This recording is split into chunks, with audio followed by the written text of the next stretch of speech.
relator, esse é o momento mais difícil da pandemia que enfrentamos no nosso Estado.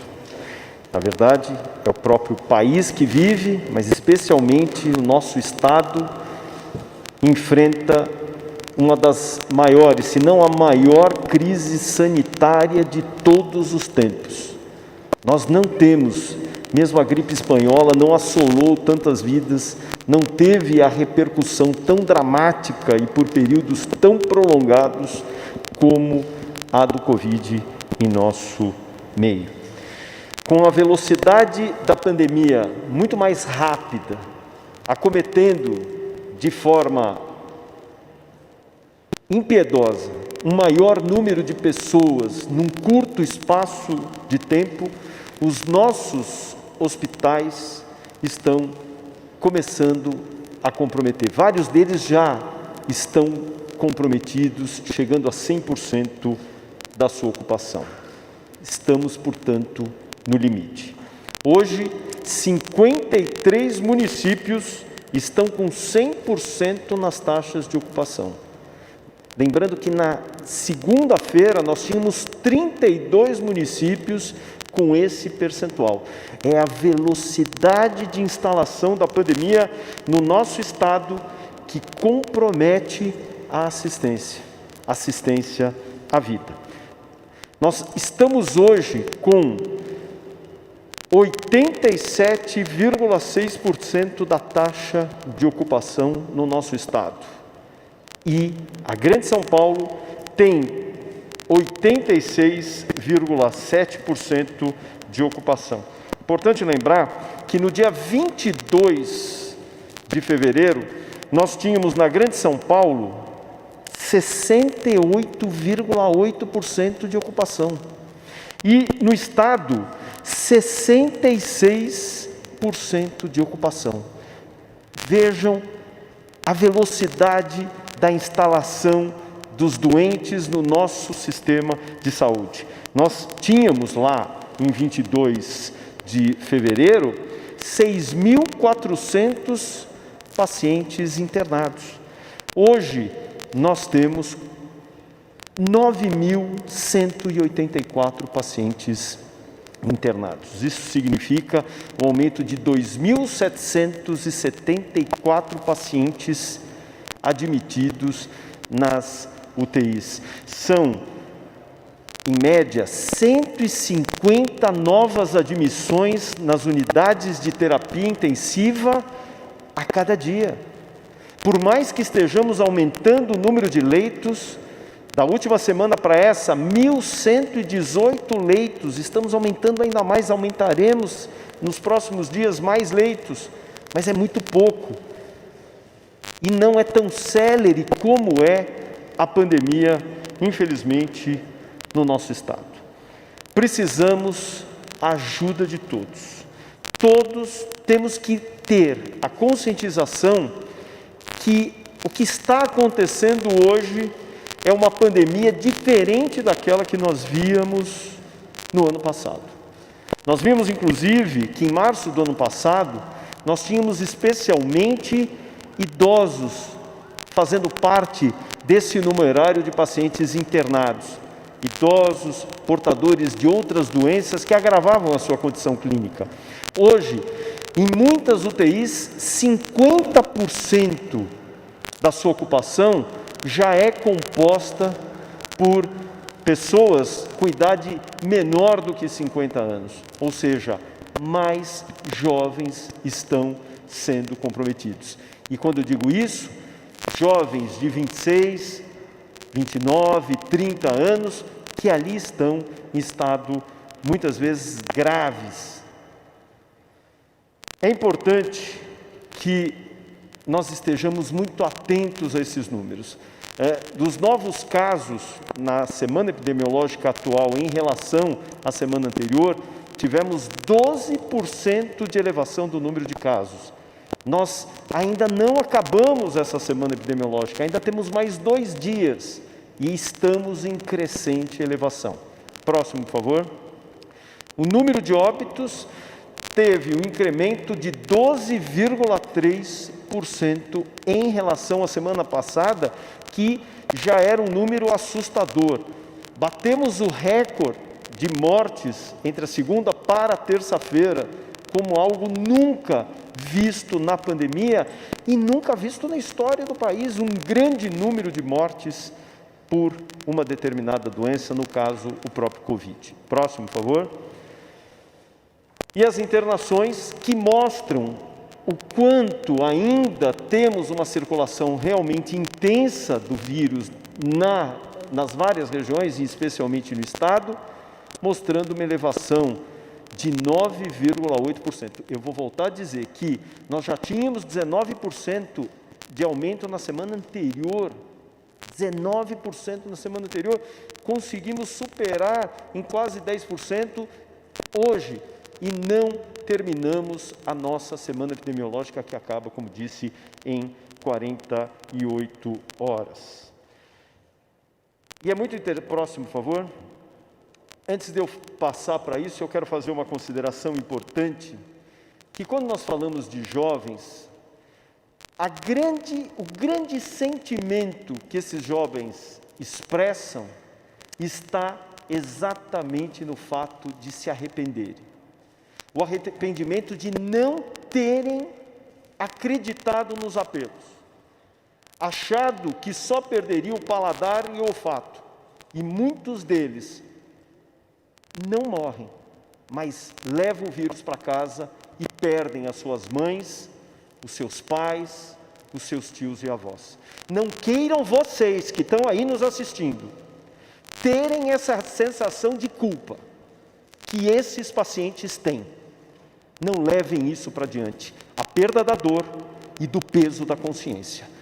Temos que ter responsabilidade. Mas eu não tenho dúvida, governador, nós vamos vencer. Nós vamos vencer. Com o apoio da população, com as restrições que estão sendo feitas, com as vacinas que estão sendo ministradas, especialmente naquele público mais vulnerável, que corresponde à maior taxa de mortalidade. Os idosos correspondem a 77% ainda daqueles que morrem. Nós vamos vencer, mas todos juntos. Não é hora de diferenças de cor, credo, condição social. É óbvio que é muito mais cômodo para quem tem uma condição social maior para ficar em casa, mas para aqueles que forem para a rua, tenham responsabilidade, usem máscaras, evitem se aglomerar e saiam somente se necessário. Se puderem, fiquem em casa.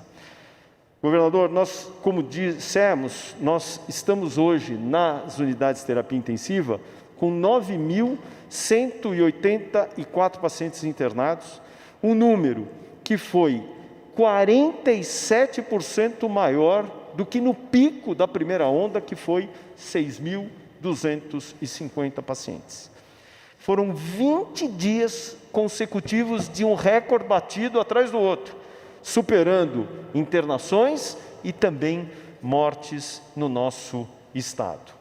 Hoje temos na central regulatória do CROSS 1.065 pacientes aguardando a regulação do nosso sistema. Isso inclui 35% de pacientes que vão para o UTI, fora as regulações que ocorrem nas regionais, o que totaliza aí 2.046 casos aguardando as regulações para exames, para internações em enfermaria e unidades de terapia intensiva.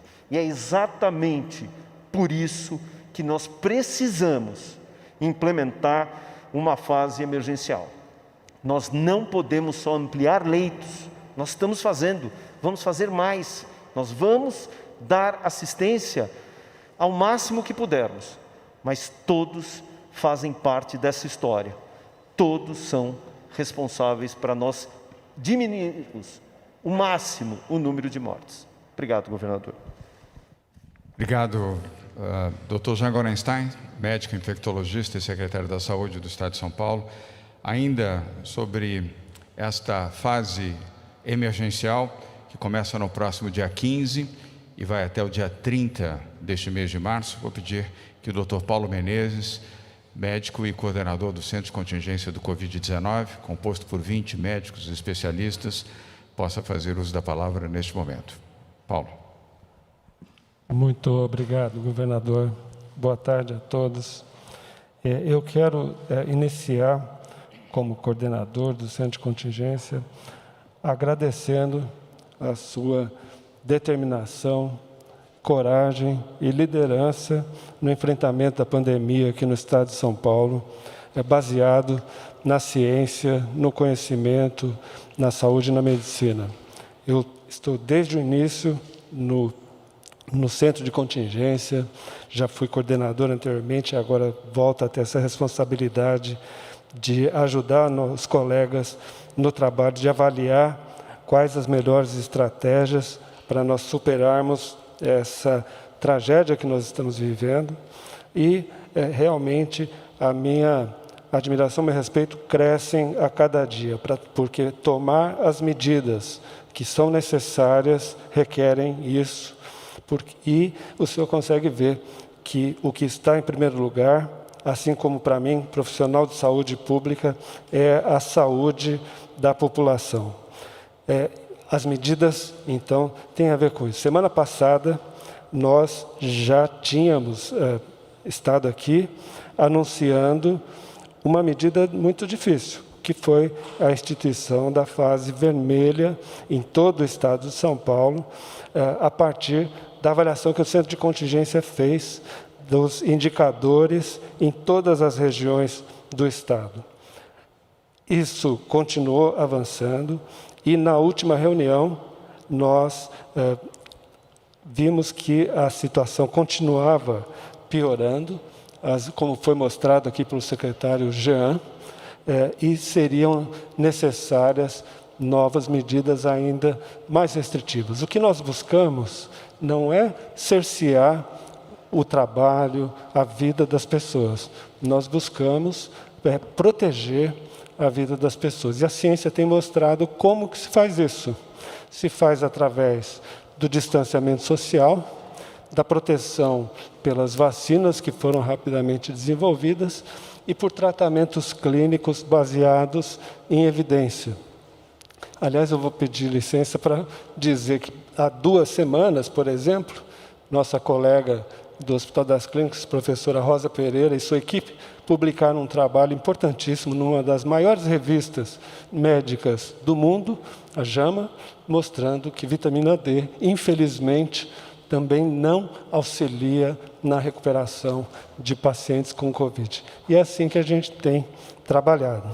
Nessa terça-feira, fizemos a reunião e, apesar de já estarmos na fase vermelha, e os resultados da fase vermelha, como também já coloquei aqui, eles sempre têm um tempo para a gente poder ver o seu reflexo, a situação continua piorando e nós precisamos aumentar o distanciamento medido através do isolamento social. Foi nesse sentido que nós sugerimos medidas que pudessem elevar o isolamento social da população para mais de 50%. E interagindo com a equipe da secretária Patrícia Ellen, do Desenvolvimento Econômico, vimos quais são os setores, já que a fase vermelha já suspende todas as atividades presenciais não essenciais, teríamos que também ter medidas que vão além disso. E aqui foi apresentado um estudo que permite com que mais 4 milhões de pessoas deixem de circular, de forma que a gente consiga aquilo que para o Centro de Contingência é essencial nesse momento, que é o aumento do distanciamento social, um índice de isolamento acima de 50%. Dessa forma, as medidas aqui anunciadas aumentam as medidas restritivas de 14 atividades e esperamos, assim, dar um passo importantíssimo nessa direção. Eu também queria dizer que o período dessas medidas, ele foi decidido com base também na ciência e no conhecimento. 15 dias que é aquele período que a gente entende que é necessário para que se quebre o ciclo de transmissão atual do coronavírus. Próximo, por favor. Dessa forma, são três alterações importantes. A primeira é em relação a atividades que terão a restrição completa. E aqui estão listados serviços de retirada em todos os setores, lojas de materiais de construção, as celebrações religiosas coletivas, os templos e igrejas, eles continuam recebendo seus fiéis, mas de forma individual. Aqui nós estamos tendo a interrupção temporária de atividades coletivas, assim como atividades esportivas coletivas. Em relação aos setores, principalmente de serviço, o teletrabalho obrigatório para atividades administrativas não essenciais, nos órgãos públicos, nos escritórios e em qualquer atividade, setor, onde o setor não seja essencial. As pessoas devem ficar em casa e as empresas, as instituições, os órgãos públicos precisam se organizar para que isso seja possível. E, finalmente, aqui em terceiro lugar, a suspensão de entrega de alimentos e produtos no estabelecimento comercial. O drive-thru é a única forma de fazer essa entrega e permanece a possibilidade de delivery durante 24 horas, tanto para restaurantes como para outros estabelecimentos comerciais. Próximo, por favor. Além disso, o Centro de Contingência recomendou e estão sendo aqui adotados o toque de recolher entre as 20 horas e as 5 horas do dia seguinte. Aqui a mensagem é clara: não devemos circular após esse horário, a não ser que haja uma necessidade absoluta e imperiosa. Proibição do uso de praias e parques, porque por mais que se diga que não são lugares, não se deve ter aglomeração, o que nós observamos é que muitas pessoas, infelizmente, continuam utilizando esse espaço para o encontro e não simplesmente para aquilo que deveria ser a atividade física, a saúde. Proibição completa de qualquer aglomeração e o uso de máscaras, tanto em ambientes externos como em ambientes internos. Aqui eu quero reforçar a importância de, mesmo em pequenos encontros, dentro de casa, às vezes, a utilização de máscaras, porque se protege a todos que estão naquele ambiente, mesmo com um número reduzido de pessoas. Às vezes, um pequeno encontro familiar com 4, 6 pessoas é onde ocorre a transmissão e pode, inclusive, comprometer vidas. Próximo, por favor. E, como já colocamos, é necessária a participação de toda a sociedade, de forma que a denúncia de aglomerações e atividades clandestinas é importante. Assim, nós temos aqui os 0800 e o telefone para denúncias e o site do PROCON e a e-mail das secretarias da Vigilância Sanitária, para que, quando houver a denúncia, ela possa haver a ação impedindo aquela situação. Essas são as recomendações que prontamente foram seguidas e implementadas aqui pelo governador. Muito obrigado, governador. Muito obrigado, Dr. Paulo Menezes, coordenador geral do Centro de Contingência do Covid-19. Eu vou voltar com o Dr. Jean Gorenstein para falar sobre o tema de transporte. Na sequência, vamos ouvir a doutora Heloísa Bonfá. Jean. Por favor, o próximo. Sempre que nós vamos falar sobre evitar as aglomerações, a primeira pergunta que fazem é assim: e o transporte público? e mostram fotografias das pessoas se aglomerando nas plataformas dos trens, dos metrôs ou dentro dos coletivos. Então essa é uma preocupação que nós temos que ter. Dessa forma, o impacto que essa fase trará fará com que nós estejamos diminuindo a circulação de 4 milhões de pessoas aqui, especialmente no município de São Paulo. E dessa forma estejamos ofertando 100% das frotas de trem, metrô e ônibus sem a sua redução, mas nós precisamos mais. Nós precisamos a cooperação de todos os empregadores, nesse momento, dos serviços essenciais, para que sigam a recomendação do escalonamento de horários de entrada no trabalho. Essa é uma forma de nós diminuirmos mais a aglomeração das pessoas, principalmente em horários de pico, porque é natural que os profissionais acabem se aglomerando em alguns horários em relação ao outro, por isso estendendo em grupos ao longo do dia. Portanto, essa é uma forma de se evitar essas aglomerações, porque são exatamente nessas aglomerações, com uso inadvertido, errado de máscaras, que as pessoas até podem usar máscara e acabam usando a máscara no nariz, sem fechar nariz e boca. Portanto, a sugestão é que os horários para trabalhadores da indústria estejam escalonados para 5 e 7 horas da manhã, os trabalhadores de serviços das 7 às 9 horas da manhã e os trabalhadores dos comércios em geral das 9 às 11 horas da manhã. Próximo, por favor.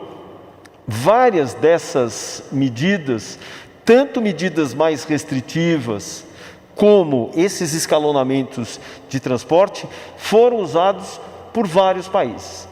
E as medidas fortes nessa restrição da circulação é que vai fazer a diferença.